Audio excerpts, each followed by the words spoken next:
Hi friends, welcome to my channel. இந்த வீடியோல என்ன பார்க்க போறோம்னா வாட்ஸ்அப்ல நம்ம வைக்கிற DP அதாவது ப்ரொஃபைல் பிக்சரை ஃபுல் சைஸா எப்படி வைக்கிறதுன்னு தான் பார்க்க போறோம்.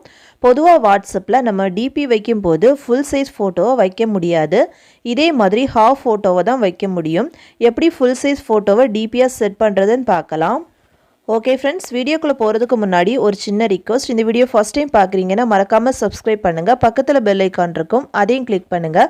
அதோட ஆளுங்கிற ஆப்ஷனை எனேபிள் பண்ணுங்கள். அப்போ தான் நம்ம சேனலில் போடுற ஒவ்வொரு வீடியோட நோட்டிஃபிகேஷன் உங்களுக்கு மிஸ் ஆகாமல் கிடைக்கும். வாங்க வீடியோக்குள்ளே போகலாம். ஃபஸ்ட்டு கேலரியை ஓப்பன் பண்ணி டிபியில் வைக்க போகிற ஃபுல் சைஸ் ஃபோட்டோவை செலக்ட் பண்ணலாம்.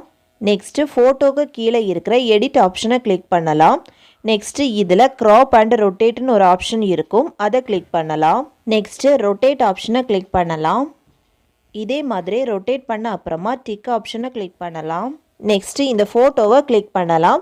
இப்படி கிளிக் பண்ணுறதுனால ஐக்கான் எல்லாம் போய் ஃபோட்டோ மட்டும்தான் இருக்கும். நெக்ஸ்ட்டு இந்த ஃபோட்டோவை ஸ்க்ரீன்ஷாட் எடுத்துக்கலாம். நெக்ஸ்ட்டு வாட்ஸ்அப்பை ஓப்பன் பண்ணலாம். நெக்ஸ்ட்டு டாப் ரைட் சைடில் இருக்கிற 3 டாட்டை கிளிக் பண்ணலாம். நெக்ஸ்ட்டு செட்டிங்ஸை கிளிக் பண்ணலாம். நெக்ஸ்ட்டு டிபியை கிளிக் பண்ணலாம். நெக்ஸ்ட்டு கேமராவை கிளிக் பண்ணலாம். நெக்ஸ்ட்டு கேலரியை செலக்ட் பண்ணலாம். நெக்ஸ்ட்டு எடிட் பண்ண ஃபுல் சைஸ் ஃபோட்டோவை செலக்ட் பண்ணலாம். நெக்ஸ்ட்டு ரொட்டேட் ஆப்ஷனை கிளிக் பண்ணி ரொட்டேட் பண்ணலாம். ரொட்டேட் பண்ண அப்புறமா டன் கொடுத்துக்கலாம். ஓகே, ஃபுல் சைஸ் ஃபோட்டோ வந்து சூப்பராக செட் ஆகிடுச்சு. ஓகே ஃப்ரெண்ட்ஸ், இதே மாதிரி நீங்களும் உங்கள் டிபியில் ஃபுல் சைஸ் ஃபோட்டோவை ஈஸியாக செட் பண்ணலாம். இந்த வீடியோ பிடிச்சிருந்துன்னா லைக் பண்ணுங்கள், ஷேர் பண்ணுங்கள், கமெண்ட் பண்ணுங்கள்.